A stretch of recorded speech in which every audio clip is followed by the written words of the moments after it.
Welcome, everyone, to my new podcast called What They Aren't Telling You. This is no shock to anyone who has followed me, but I want to talk about the conversations that aren't being had. What are the thoughts? What are the ideas? What are the conversations with these complex topics, the social issues, the political issues that we're dealing with right now that people aren't comfortable discussing? I'm comfortable discussing them. You've seen me on my social media. In the process, I'll tell you, I get a lot of people messaging me saying, I cannot post on my own social media. I'm afraid of being attacked for my opinion. And this opinion could be on vaccines. It could be on the coronavirus situation. It could be on race relations. People are afraid to speak out because it is so painful. It's painful to be attacked. It's painful to be attacked by your friends. It feels there's a level of bullying that happens online. And so I get people that message me. I totally agree with what you're saying. I'm so glad you're brave enough to speak out because I'm not. And thank you so much for what you post. Now, I don't feel brave for posting. Anybody that knows me, I have a hard time keeping my mouth shut, specifically on certain things. When I have a topic come up that interests me, and when I see something complicated going on, then I become fascinated and I want to explore that topic more. So that's what I do. If I see somebody else's topic I like, then I share it. And if it's something I think that's going to prompt good discussion, one of my favorite things about my posts is the comments. There are some great comments. If you follow me on social media, on Facebook, that's Melissa Floyd. If you're on Instagram, it's at Melissa Suzanne Music. If you follow me on social media, you'll see that when I post something, there are so many intelligent and thoughtful responses from different people, and they could be on both sides of the issue, and there's back and forth, and I think that's where we learn. So I'm hoping that this podcast is an audio version of the types of discussions that we're having, because I'm really enjoying the types of discussions I see on my page, and I want to know more. So I'm going to be inviting people to join this conversation with me. And one of the first things I want to start with, considering everything that's going on in the climate with the George Floyd murder incident, I want to look into this and I want to go a little deeper. I want to interview some law enforcement officers.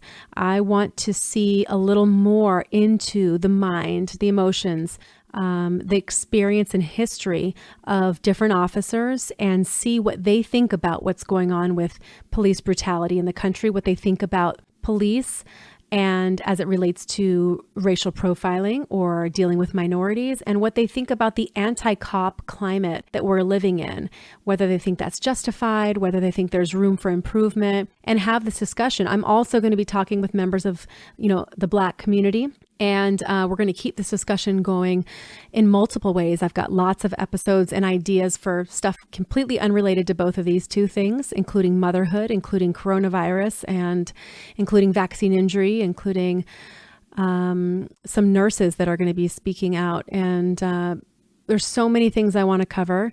Most of these things are controversial in nature, or they are at least complicated, emotionally complicated. And that's where I find the interest. That's where I'm fascinated as it relates to topics. So I was a sociology and communications major, as many of you may know, at UCLA, and studying human behavior is fascinating to me. So I want to go deeper with this podcast. I want to encourage everybody to have an open mind, and I want to encourage people to not stay on the surface with their conversations. I'm a huge fan of asking the bigger questions. So today we are talking with our first anonymous officer. Welcome to What They Aren't Telling You. This is going to be our first series on law enforcement, and we are going to go deeper with this discussion about cop culture. We're going to talk about the social view of police and law enforcement in this situation today.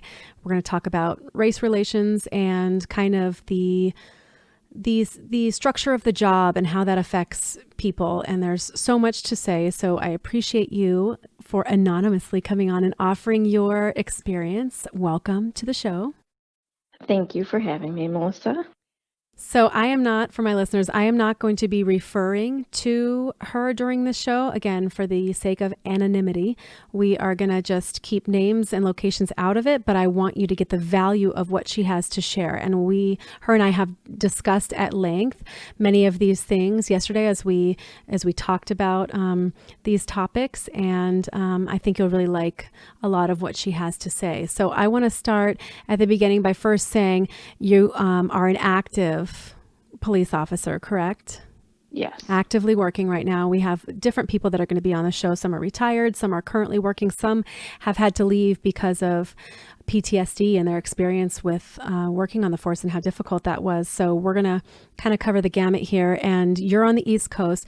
You have a criminal justice degree.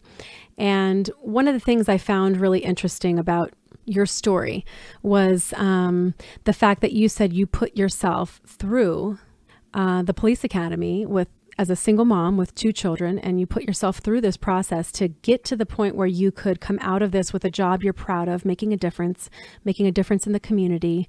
And I think that's so admirable, especially for a single mother, how difficult that really must have been. And I'm sure that's something you were really proud of accomplishing. It's heartbreaking as we go in further to sort of talk about what's going on right now and how that has changed a lot of how you view this career. And I want to go into that, but I want to acknowledge, good for you for having your mind set on this goal and moving forward in this way and doing it all by yourself, essentially, in the most difficult circumstances. As a mother with 2 young children, I know how difficult that must have been and how amazing for you to do something like that. So I just want to acknowledge some accomplishment there for you. Thank you. I appreciate that. It definitely was one of the hardest things that I've ever done. I believe that. I believe it.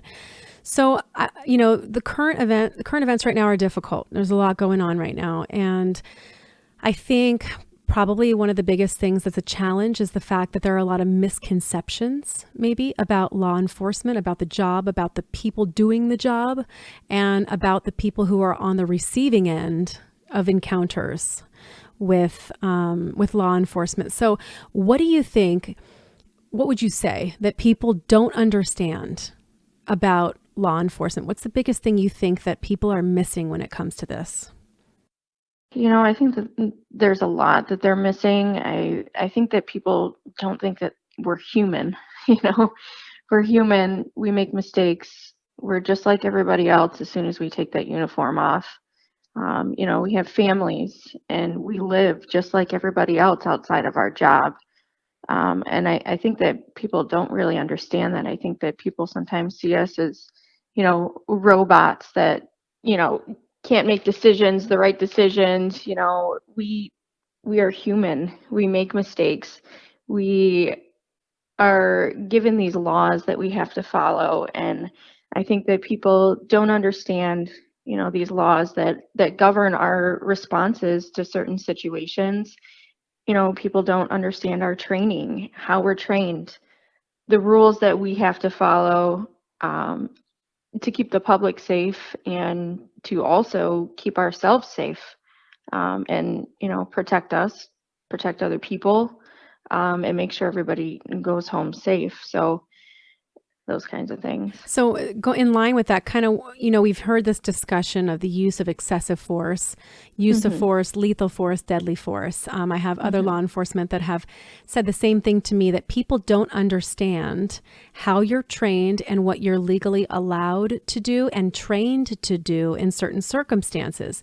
I had another police officer tell me that the way that the public views it, it's any force is too much force, the way that the public views it. And obviously that's unrealistic. And within the training, within education, what's an example of something that you think, as far as how you're trained, for example, how you're trained and how the public doesn't understand? What's an example of something in which you're trained a certain way, but the public wouldn't understand that that's what you're trained to do? Well, I guess we could go off of kind of what's happening right now and, these police involved shootings. If we shoot someone, it sounds bad, but if you are choosing to shoot someone, you're shooting to kill them. You're not shooting to injure them. If I am going to fire my gun at someone, it's because my intent is to kill them. And, that decision is based off of protecting myself, my coworkers, and the public. So I think that's probably the biggest thing is people don't understand that we can't just shoot someone in the leg. I hear that all the time. If we are shooting someone, our intent is to kill them. And that's because as a police officer, you're finding yourself in a position where you feel threatened. You feel that there's a chance that you're under threat. And according to policy and according to law, you're able to respond using deadly force when you're in that circumstance. Is that why? Correct. Yeah. I think you're right. I think a lot of people don't. I have heard also the why can't they just shoot him in the leg scenario. And I wondered, honestly, I did wonder the same thing. Yeah. Why is there a way to maybe not shoot in the torso or somewhere else? I've had every police officer tell me that's not what policy is. Do you think policy needs to change so that that's not what the intent is? Is there a way to somehow find a middle ground there?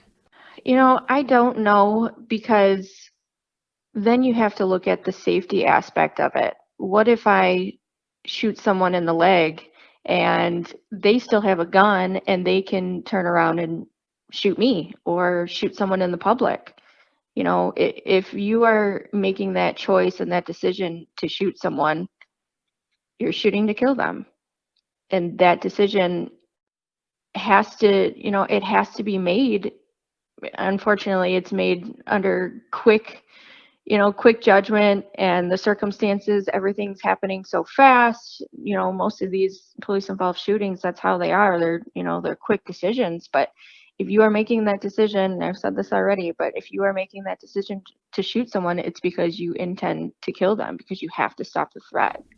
And it makes sense that if you're in multiple situations, let's say throughout a course of a regular work week, and you're in multiple situations, if you're used to coming across a suspect that does have a weapon or perhaps does have a gun, and they are, like you said, if you shoot them in the leg, they can pull the weapon and potentially shoot you in a way that is to kill you. They're not trying to shoot you in the leg also. They would be just shooting you possibly to kill you. Right. If you're in a circumstance now with a suspect who doesn't have a weapon, because you're working under muscle memory and because you've gone through this so many times and gone through the training so many times, I think probably it's unrealistic to assume that you're going to be able to discern in that split second that, oh, wait, this person doesn't have that, so I shouldn't shoot to kill in this instance, because it's all happening so fast. I think perhaps there's a misunderstanding of the actual job and the way that the job is done, the way you're trained for reactivity. You're supposed to react in this quick amount of time, and everybody, is a potential threat. I think like you've said before. So how do you expect officers to be able to say, no, this time I just shoot this guy in the leg because I don't see a knife, I don't see a weapon on him, and it's all happening so fast? I mean, it's definitely something to consider. And when we talk about this idea of excessive force, okay, so in your experience, do you think excessive force is something with police officers that's a problem, like overall in general, whether these are stories that you've seen from other locations or from places that you've worked in law enforcement? I don't see it as a problem. I think the public sees it as a problem because, like, going back to what we were just talking about, they don't understand our training. They don't understand, the laws that govern our actions to different circumstances. In which case, to you, it's not really excessive force. Right. And I guess that probably comes down to the biggest difference now between law enforcement and the public. It's that we're looking at the same situation, but we're looking at it with a different lens. And so if you understand what the legal term of excessive force is versus what you're witnessing with your eyes saying that was too much force, then you're going to have a difference of opinion in whether or not you think it was justified for that police officer to do it. You told me, and if you don't mind going into this, you told me yourself, you have a personal situation where you yourself, you were sued for excessive force. And what was that process like? Were you surprised to be in a circumstance where somebody sued you for that, thinking I followed the law, this is what I was expected of me, and now I'm being, attacked for it? And then what was the response? You made a statement that the body cam footage, the video ended up going viral, and there was a public response to this. So for you, were you surprised to be in that circumstance? And then what was the process going through that like? It kind of took us off guard because we were just doing our job, and, we were like, we didn't do anything wrong. Obviously, getting into this job, that you can be sued. You just know that that's a possibility.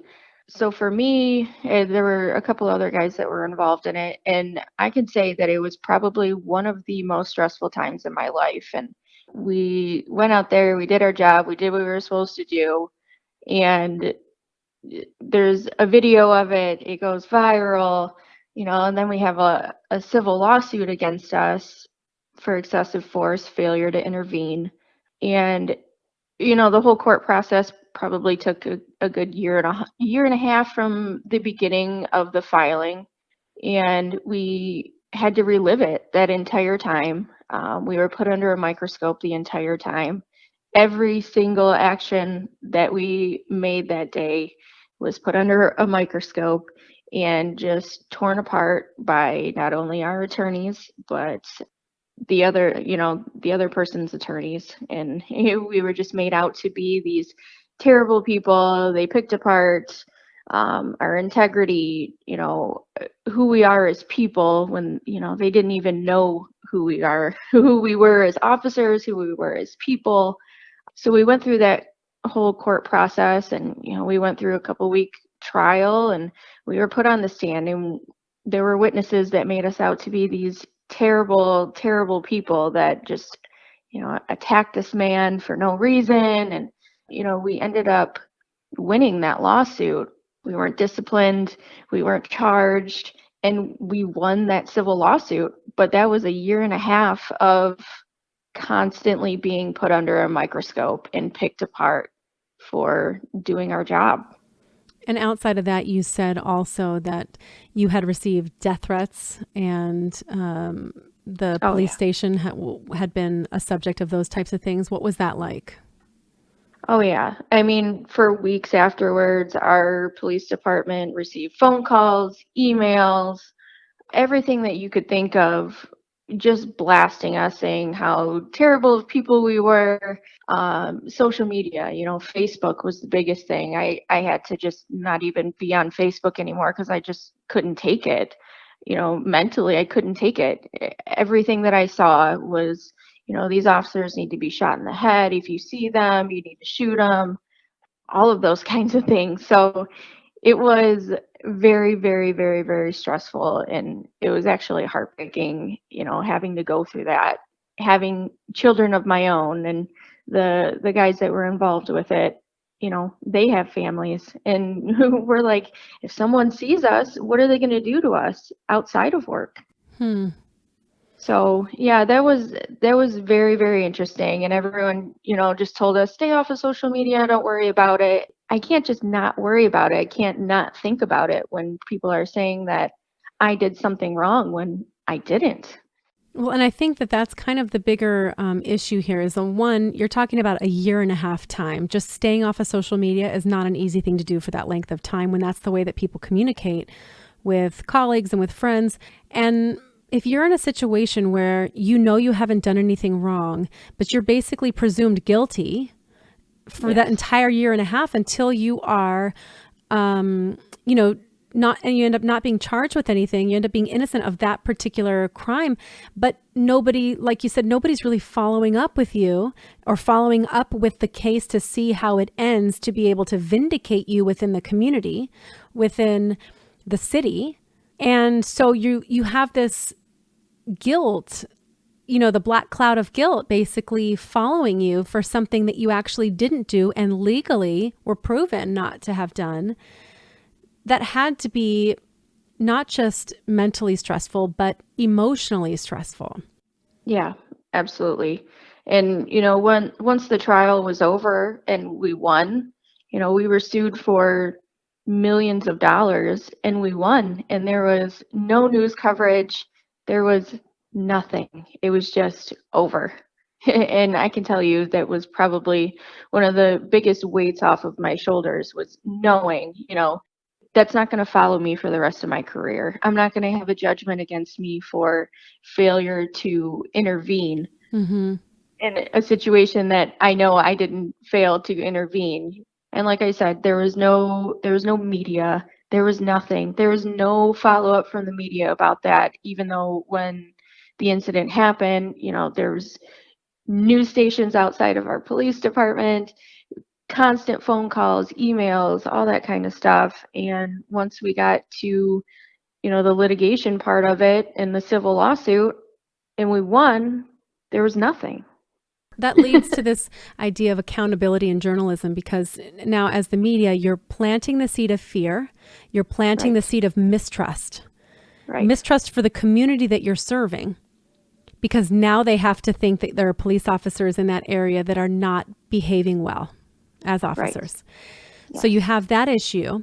And then when they realize they got it wrong, they're not coming out to correct it, to fix it, to come to a situation where they right it by saying, you know what it looks like, this is within the legal definition, and maybe let's educate the public on what that legal definition is so we can understand when it is excessive force and when force is allowed and when it's necessary.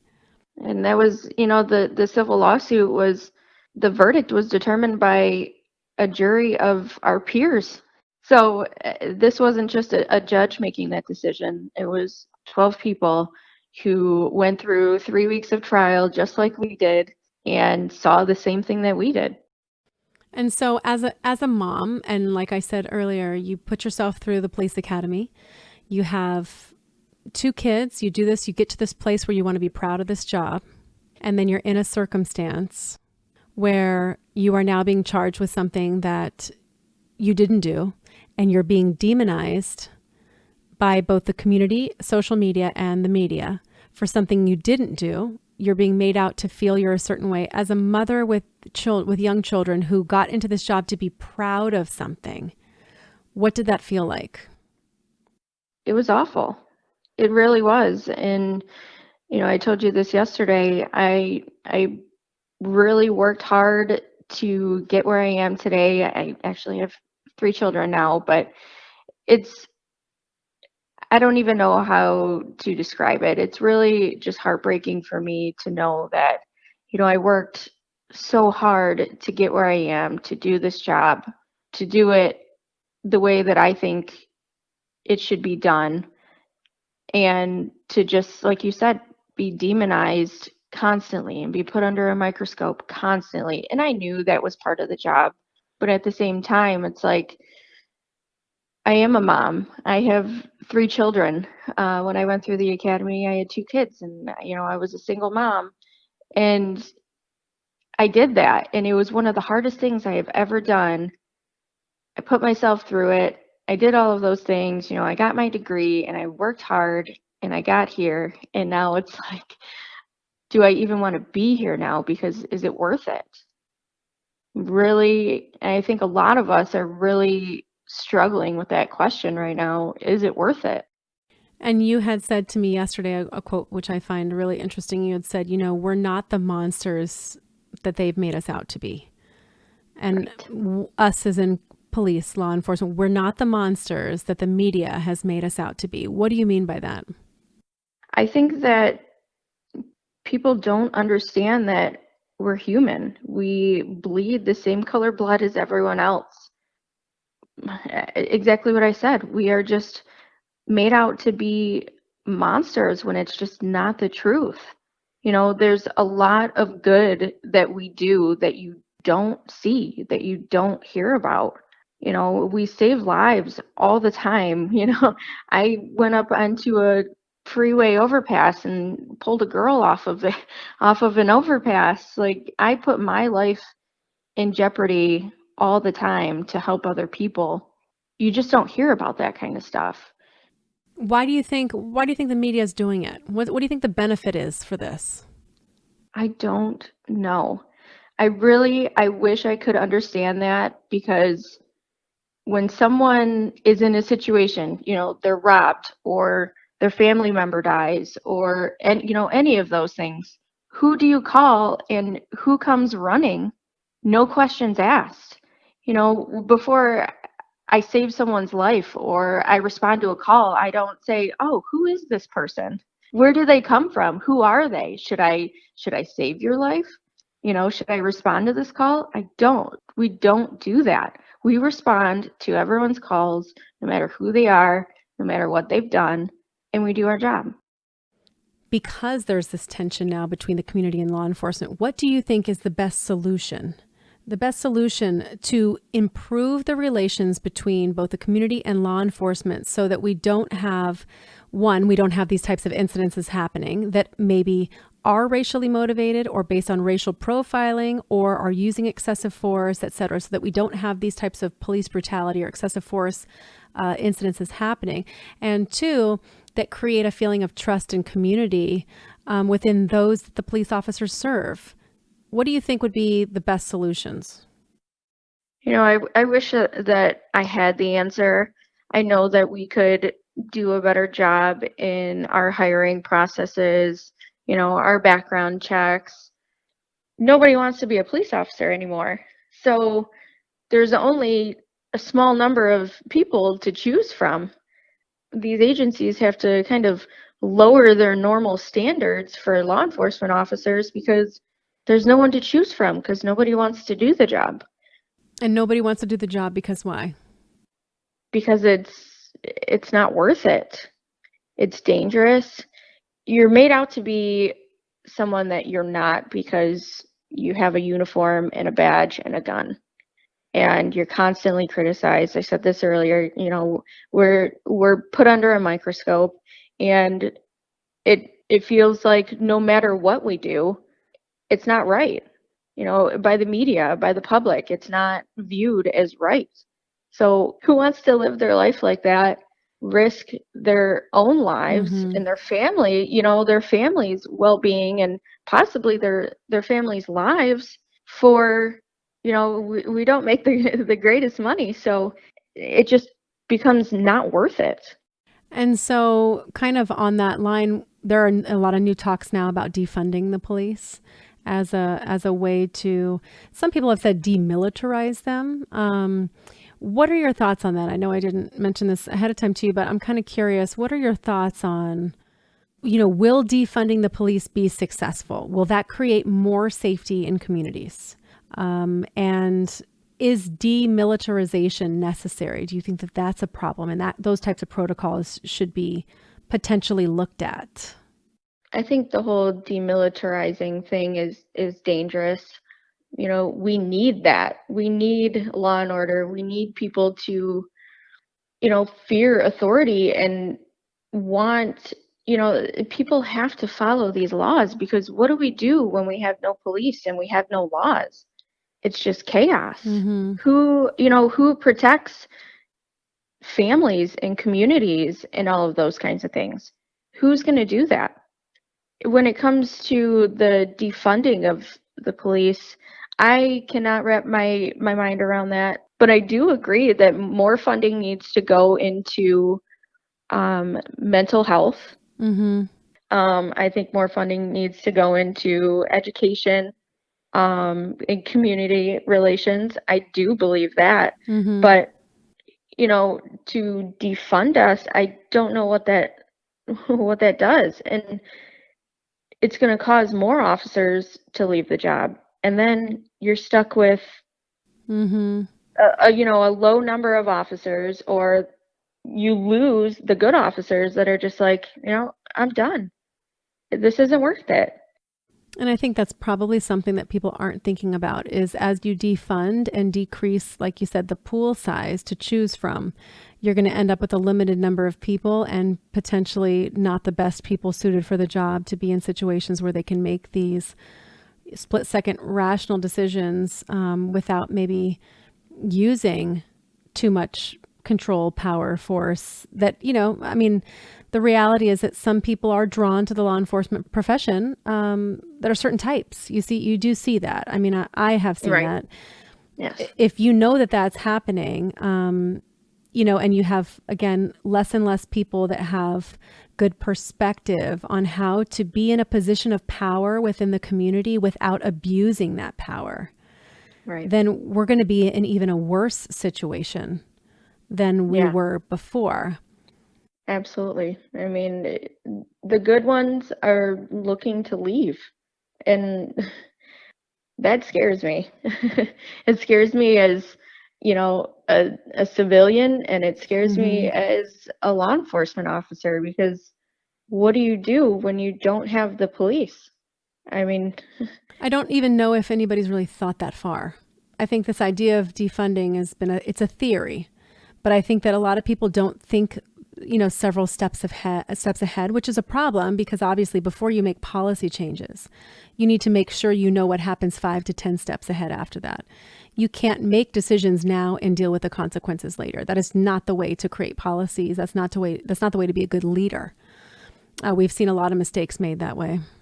what I'm confused about is they want us to be better trained, de-escalation training, which my agency already does. We do all of that kind of stuff.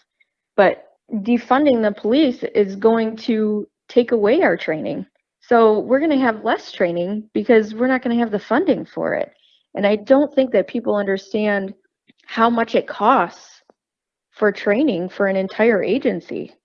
And again, for training, let everybody know what kind of training you're talking about again. De-escalation training and community relations training and, bias training, those kinds of things. That costs money. And that sounds like if you want us to be better trained, but you also want to take away the funding that's going to train us. I'm really been fascinated in this idea that law enforcement officers, essentially live in a state of fight or flight. They live in a state of needing to make split-second decisions, like we talked about. And in that process, it's a certain part of the brain that responds that way. That is not the same part of the brain that has the logical discussion and the rational discussion after the fact about what could we have done better. And like you said, on Monday morning, looking back at all the videos and being able to see here's where the situation went wrong. That's a different part of the brain than the brain that's involved in the moment, in the actual event where you are action oriented and it's got to happen right now. And you have to basically go based on muscle memory. I think that it feels to me like there is an internal struggle between being the person you need to be in order to have the access to that kind of fight or flight and be able to respond in the fastest way possible to save lives in the community, save lives of officers, and ideally save lives of suspects so that they can go through due process. That element of the job is diametrically opposed to the humanity of the job and the human connection between you and the suspect and the community and people. The actual humanity during a time of crisis, during a time of criminal activity. Everybody wants to come back at the end and say, you should have looked at this person differently. You should have done things differently. It feels really difficult to me to sort of make sense of doing two things at the same time that are essentially on opposite sides, of the thinking pattern and of the brain. And I'm fascinated by this. I want to know what you think. How do you find a balance between maintaining the human connection and not being caught off guard and losing those survival skills that you're trained for to help protect people? So you had mentioned in a situation where you pull over a car, and as you're coming up to the car, somebody's saying, please don't shoot me. You saying to them, okay, just do what I'm asking you to do. It's not going to go there. It's not, that we don't want it to go there. And you're trying to calm the person, but at any moment, that person could technically pull a weapon and end your life. Right. How do you find the balance between trying to console the person and make sure that they're not too afraid of you, but also not letting your guard down to where you don't unfortunately become a victim of crime on the receiving end? It's hard, honestly. And going back to, I think it was the first question that you asked me about what people don't understand about law enforcement is we're constantly on the defense. We don't know what we're walking into. We don't know what is going through someone else's head and what their intentions are. We don't know that stuff. So we're constantly on the defense. We're constantly throughout the entire day, our adrenaline's up and then we have an adrenaline dump. It's all day because every interaction, you don't know how it's going to go. You don't know, like I said, the intentions of the person that you're dealing with. So it's constantly being on guard and kind of trying to judge the situation by the person's actions. If I were to stop a car, are they, kind of looking around? Are they looking in their center console? Are they giving me signs that, something isn't right here? And I think we all kind of have that spidey sense that we can kind of, we kind of get it. Like, the hair on your arm stand up because just something isn't right. I think once you do the job long enough, you can read people, so you can kind of determine those kinds of things and get a sense of, what's going on, what could possibly happen. So it's those kinds of things. I was raised to treat others the way that I want to be treated. So I treat people with respect and dignity, and I treat them just like they're anybody else, no matter who they are, what color skin they have. I treat everyone with the respect and dignity that they deserve as human beings. But we also, like you said, we have to constantly be aware of our surroundings and be on guard and be ready for any situation that we might deal with. And I think that, that back and forth, that struggle internally of being in those high stress situations over and over and over again, it really takes a toll on the mental health of many people in law enforcement. I mean, this is, again, a high stress job. You are constantly running on cortisol. You are in dangerous situations all the time. There's a reason that people from the military come back with PTSD. To me, a lot of people in law enforcement are on a slightly lesser level, but the similar idea, they're going through the same things. And I don't think there is enough attention and support given to mental health of officers so that they can be guided and they can be nurtured in that sense to make them as well balanced as possible so that they can be these whole human beings that go out into the world and aren't responding in a way that is they're ready to snap, or Right. they haven't gotten sleep for several days in a row and they're still on the job. And, like you said, you guys are human. You're human too. And not to excuse anytime somebody is doing something unjustly. Of course, consequences exist regardless. But in order to really prevent this from happening again, in order to prevent these types of situations from happening again, the ones that the public is up in arms about, the use of excessive force, profiling somebody, or, unjustly using police force and brutality on a citizen. In order to stop those things from happening, I think that there's no real solution in protesting. There's no real solution in protesting, in my opinion. Right. I think in the end, there either needs to be policy changes, there needs to be additional programs that are set up. And like you said, how is this going to happen when the funding is decreased, not increased? Because there needs to be a focus on mental health. And I really would like to see people understand the challenges of the job. This is a job most people don't want to do, and most people couldn't do or wouldn't want to do. I say that all the time, and people just don't understand it. And if they were in our shoes for even a day, I think that they would change their minds.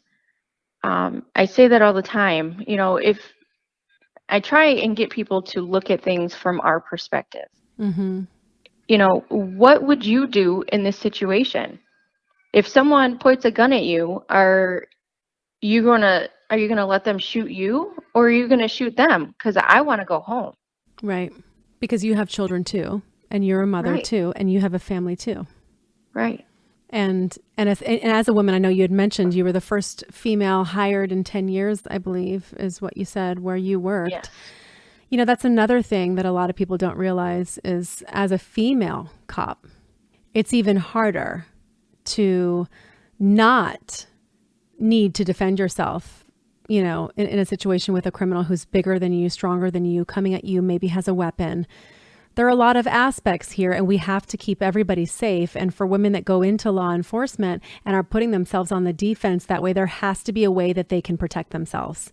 It has to be justified to be able to protect themselves, so that their lives can be saved as well. And it's all about finding that balance. And it's all about, again, connecting the humanity with the job requirement, which is almost putting up a wall in order to be able to do the job. There has to be a wall up to be able to do the job every day. I can't imagine going through this type of situation every single day, day in, day out. It's going to take a toll on you. There has to be a way to decompress. There has to be a way to leave your job at home. And unfortunately, this is one of those kinds of jobs that is just really difficult, really difficult. And so this is my whole point of, you carry that burden with you every single day. What's going to happen on that fourth call of one particular day when maybe you haven't slept in 3 days? And, this is the reality. Whether people think that that's not an excuse or not, it's the reality. Not everybody's going to be operating on all cylinders all the time to be able to handle everything with the perfect outcome. And there's trauma. I've had officers tell me there's trauma. Sometimes you see a suspect who reminds you, who even looks like somebody who might have killed their partner, looks like somebody who committed a crime that stuck with them that they were not able to let go. It's like stuff like that. We're talking about regular people who are traumatized by their job on some level, and having to work through that every single day in these split-second decisions and having to make the perfect choice all the time. And if not, you're held to, this basically unrealistic standard that I just, again, not to excuse any bad behavior, but that's not the point. The point is, how do we prevent this from happening again? Maybe a little more care needs to be taken to those in law enforcement so that we can really support them, so that they can support the community and they can support us. Yeah, I 100% agree. Most of us have the type A personality where, we're Mr. Tough Guy or, Mrs. Tough Girl, and, we show no emotion and we just hold everything inside, and, we can't let anyone see us at a weak time. That's just how we are. And then you add the job to it, and that intensifies it even more. You have the pressure from your coworkers of, just kind of suck it up. Well, once you suck it up so many times, eventually, things are going to blow, mentally. Keeping all of that inside, not talking to anybody about it, not dealing with, any of the frustrations with the job, or talking about certain situations where, you respond to a call of a baby dying. We're just expected to suck it up and deal with the emotions from that, not talk about it, not deal with it. I mean, that's traumatic for anybody. And that's stuff that we deal with all the time. We see dead people all the time. We see dead children. We see dead babies. We see all of those things. And I think that people, again, not really understanding what we do on a daily basis. And obviously there probably are, and we know there are some bad cops out there, just like there are bad accountants and bad serial killers and bad politicians. And in any different group, you're going to find people who go off and go too far and have bad intentions. Absolutely. But it doesn't seem fair to generalize. And I think there's a lot of work that needs to be done. As far as a society coming to a good place, a good balance between How do we support people who have been unjust victims of police brutality? How do we support those who have been on the receiving end of the bad cops? How do we support those who deal with, cops that take their power too far? How do we deal with all of that? And also understand that that is almost not any other cop that's out there. You just got the majority of cops are trying to do a good job. They want to be proud of their job. And they're also enduring mental and emotional trauma on a regular basis, including, the way that schedules change all the time and getting no sleep and working graveyards. And then now you're on day shifts. It's like these types of things take a physical toll too. So there's a lot that goes into this. I just would really like to see this conversation continue to open and go a little deeper so that we can understand and have a little more tolerance, and we can find a solution, but find a solution that's effective without hurting everybody else that's really there trying to do a good job. Yeah, I mean, I think that this divide that we're seeing even more right now, it doesn't help. I think the only way that we're going to make things better is to come together as a community, not as police officers and, minorities. We need to come together as humans and work together to, work these kinds of things out, because police brutality does exist. I will not deny that. I have seen it. Everybody's seen it. There's no denying that happens. Mm-hmm. I mean, it's true. It's a fact. It does happen. And everybody knows that. But we have to come together, because I can tell you that the law enforcement community, if we see an officer doing something that they shouldn't be doing, we are the first ones to call them out and tell them that they're wrong. If we see brutality or we see any of that, we are not going to stand behind them just because, they're our brother or sister in blue. I'm going to call you out for doing something wrong. And the law enforcement community does that. And I don't think people acknowledge that either. Mm-hmm. I'm hoping that this series with law enforcement officers is a chance for people to maybe learn a little more. I know I've been learning a lot in the process, and just talking with different police officers and understanding your, innermost thoughts on this, your worries, your fears, your concerns. I think if more people did that they could have a different understanding on this. And that's what I'm hoping for. I so appreciate your time, anonymous officer, whose name I can't use. I so appreciate your time in giving me both yesterday when we spoke and today to help people get a little glimpse of what your life is like and what you have to share. And I hope that people were able to kind of see a little bit more insight into what it might be like, especially even as a female, for other mothers out there that are listening. It's so important that we learn as much as we can before we jump to places of judgment. And so I'm hoping that your words will resonate with many out there. And I appreciate you taking the time to share them with us. Thank you. I appreciate you having the conversation that needs to be had. I'm happy to do it. I look forward to continuing this conversation with other law enforcement officers and continuing to get perspective as we, go through what's happening right now, which is this climate, social issues, political issues, and this is all tied in. So we will, I'll be back with another episode of What They Aren't Telling You. So we can continue getting the side of the story that you won't see on regular news, that you might not see even posted on social media. This is always an unpopular opinion, but that's the one that fascinates me the most. So thank you all for listening, and I'll see you next time.